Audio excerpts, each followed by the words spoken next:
welcome to Brewing TV episode 4. I'm Michael Dawson. Jake Keeler's on assignment today.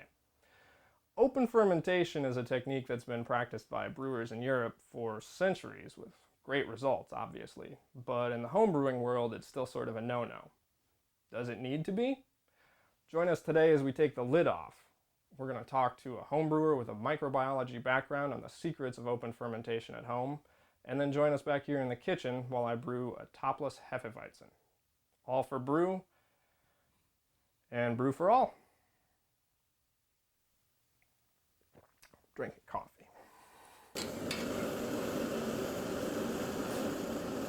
We're about learning, we're about knowledge. And so anyone can make beer, but we want to help make great beer. Meet Jeremy King, manager of Northern Brewer Milwaukee and certified yeast junkie.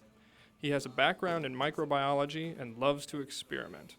Which brings us to this thing. What the heck is that, Jeremy King? So far we've been referring to it as fish gutter because the original intent of this vessel here was to actually grow crawfish for eating purposes. But as soon as we heard that this thing even existed, it became an open fermenter. Pretty much everything I see becomes an open fermenter. The video you see here is from a 5-gallon test batch Jeremy did a while back. It's a basic American pale ale with all Cascade hops. This yeast is White Labs California Ale yeast 001. It is not like any other California ale fermentation that I've ever smelled. It tends to be a rather subdued yeast and very clean and relatively neutral. And this is anything but neutral. The fruit smells are quite overpowering. What you're seeing here are photos from Jeremy's first 5-gallon pilot batch and a more recent full-volume 20-gallon batch in the fish gutter. The idea of this much exposed beer might drive some brewers batty, but have no fear. With open fermentation, any fermentation, your yeast, when they're actively fermenting, are producing not only alcohol, but carbon dioxide. And that carbon dioxide is pushing upwards. And so it's constantly on the rise. The effect then is a layer of CO2 over the top of your beer, which effectively blankets it from any actual air exposure. And during high Krausen, you have this layer of yeast that covers the entire surface here. And that prevents anything from coming into contact with the beer. Now you see at this point, we've already fallen. We're at a point where we're actually about 70% attenuated. Later, I'm going to have to rouse this yeast up to get them to complete the fermentation. It's a common problem with open fermentations. The yeast tend to spend so much time on the surface just relaxing, breathing air, that they forget to actually ferment, and then at some point they relax and fall. And so you have to tease them up again to continually get the process to finish. Since yeast is the star player in any open fermentation, choosing the right strain is one of the most vital components in a recipe and a process. You want something that is a nice, tight top cropper, something that is a true ale yeast, truly hangs out on the surface. And you want something that forms a very nice, dense Krausen. Y yeast 1278, the Thames Valley yeast, is a very good choice. The ESB yeast is also a good one, but it tends to be so quick that it has to be roused 2, 3, or 4 times to get a complete fermentation. You also want one whose flavor profile is going to be somewhat subdued because you are increasing these esters and phenol production so much. Open fermentations have almost double the amount of esters compared to a closed. So the fruit flavor is overwhelming. Pretty much any London strain or British strain would do well. Lagers I wouldn't necessarily recommend because lager yeast hang out at the bottom most of the time, and so there's no real protection from any sort of other microbe. Maybe now the idea of an open fermentation sounds more and more interesting, but not everyone has a fish gutter at home, so what are we to do? So the easiest way to do this in the home is to take your fermenting bucket and just leave the lid off for several days. Some people who are afraid of maybe they're in a high dust environment or something like that, can leave the lid on but cracked, just enough to let air in and out but keep most of the solid particulates that are in the air out of your beer. So after 3 or 4 days, you have to get your beer out of its open container. Typical alcohol production is complete in 5 days, and so your krausen starts to fall at that point. If that happens and you do have some sort of contamination in that yeast, that's their opportunity now to come into contact with the beer and flourish. So moving it out of your container becomes an issue. You also want to be able to make sure that you're drawing your beer out from underneath of that krausen, because you want to actually leave that behind and just bring out your fermented beer into a closed vessel where now you can do a normal maturation, let things clarify, and do the normal cleanup as usual. Thanks for the sage advice, Jeremy King. That sounds too intriguing not to try. All you loyal BTV viewers out there know what time it is now.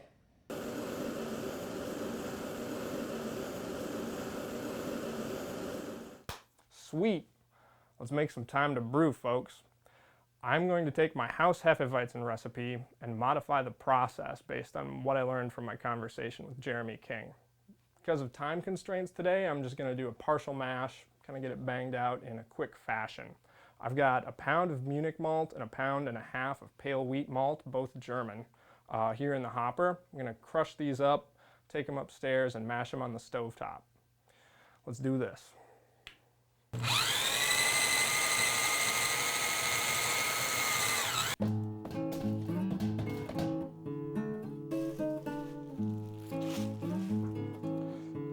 Watch your head.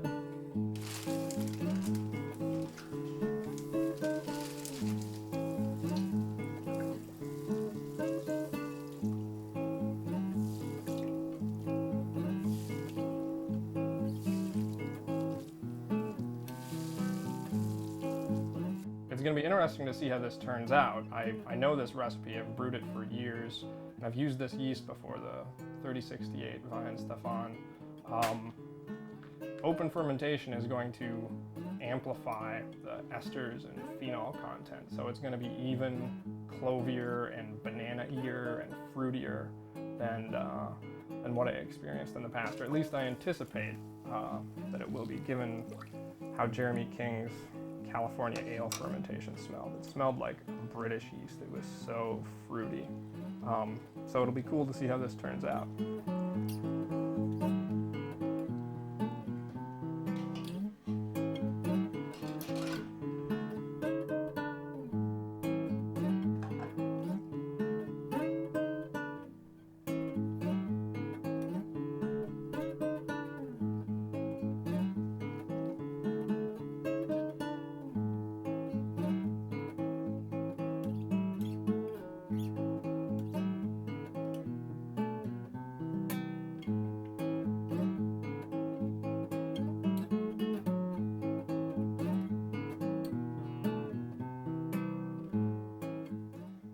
Time to add hop plug and the LME. I'm going to add the extract. It's 6 pounds total, half at the beginning of the boil and half in the last 15 minutes. That's going to help me preserve the pale color and give me a little bit more IBU efficiency from the hops. That's about it. This is a pretty simple recipe. There's not a whole lot more to show you here. If you'd like to see the details, go to brewingtv.com/recipes.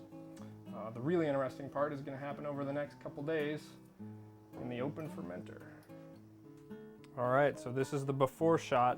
We are cooled to about 62, 63 Fahrenheit, aerated, totally topless. We're going to pitch the yeast, cross our fingers, and keep checking up on it within the next 24 hours. Godspeed, 3068.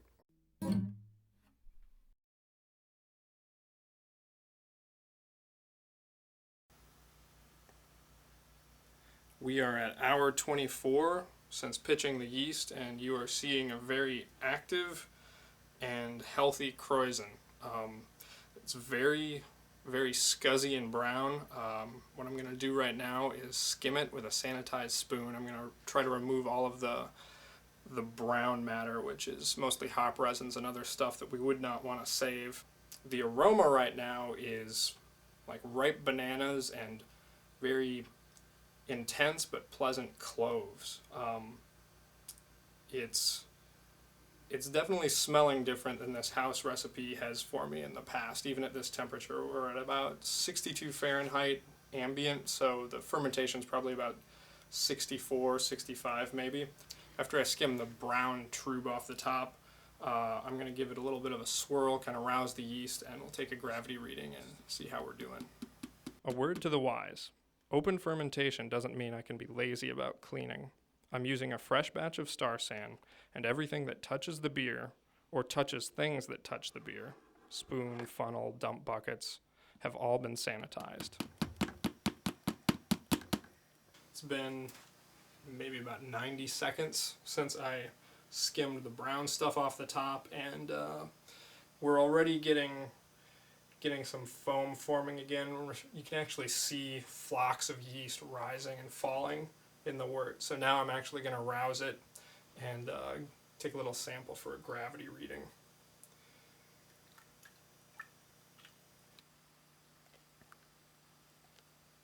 I'm not stirring very hard. I'm just giving it powerful but gentle scoops of the spoon, and I'm getting about 2/3 of the way to the bottom of the fermenter. And as you can see, it's already kicking up another little kreuzen here. After correcting for the refractometer reading of fermenting wort instead of unfermented wort, the original gravity is about 1042 down from 1048. So our boys in here have got a way to go. It is a little cold for this yeast, so we'll just give it time, keep rousing them, and wish them luck, citizens.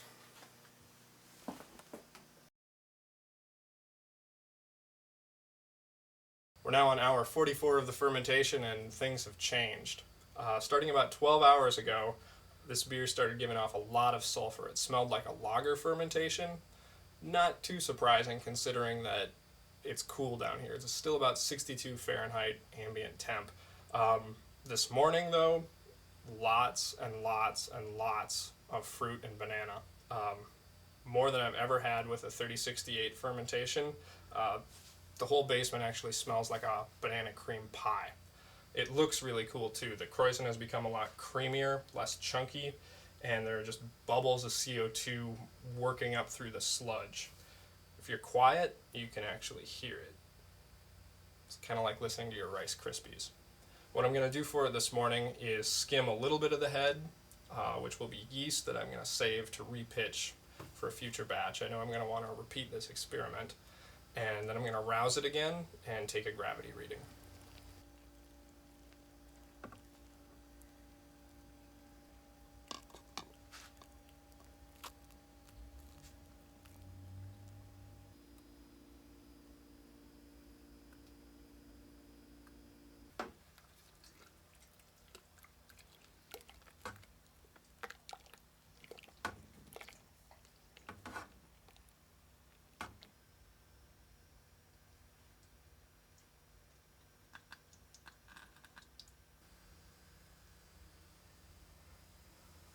Well, after correcting for the refractometer, we have dropped to about 1025.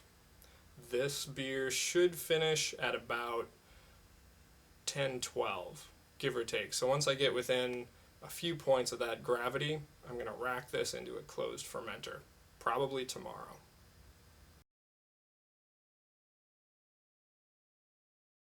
We are just a few hours shy of the 72-hour mark. It's been almost exactly 3 days since I pitched the yeast, and things have started to slow down noticeably.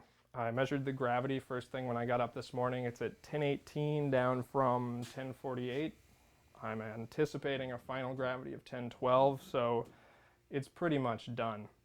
You can also tell by looking at it and smelling it that things have slowed down.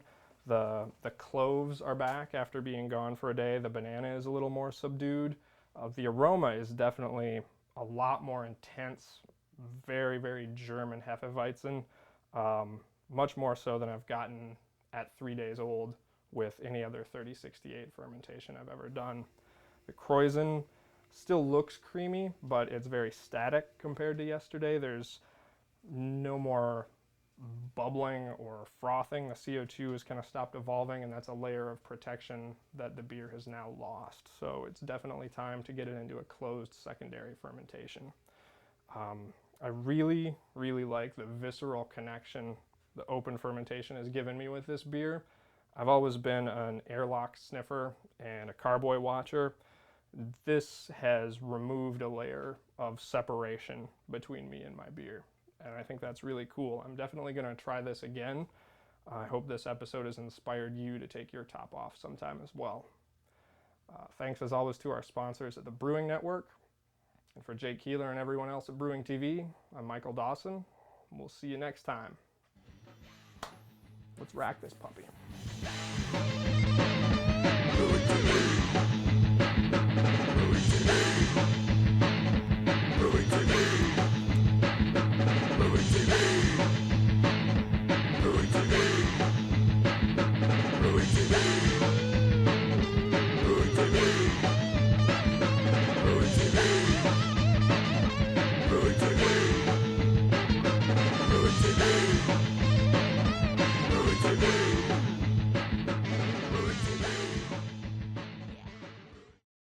Three, two. Hey, welcome to Home Brewing. We've changed the title. We changed the name. Sorry, Chip.